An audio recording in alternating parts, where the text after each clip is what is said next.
Everyone, চলো তোমাদের সাথে শেয়ার করি আজকে আমার ছাদ বাগানের পর্ব 1।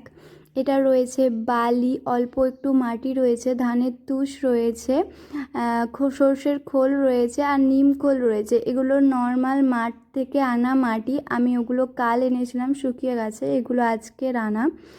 আমি ভার্মি কম্পোস্টের বদলে এটা ব্যবহার করেছি সারকুট থেকে আনা মাটি, মানে এর মধ্যে কিছু বাড়ির কিছু পাতা পচা রয়েছে, সবজির খোলা রয়েছে, এগুলোর সাথে ছাই মিশ্রিত একটা মাটি। তো এগুলো শুকিয়ে গেলে আমি পরশুদিন এগুলোকে মিক্সড করব।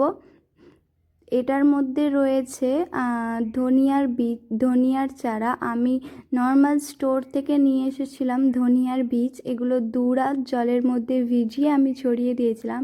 আজকে 20 দিন মতো হয়েছে, এগুলো এরকম হয়েছে। 2 দিনের মধ্যেই বড় হয়ে যাবে। আমি তোমাদের কাছে আপডেট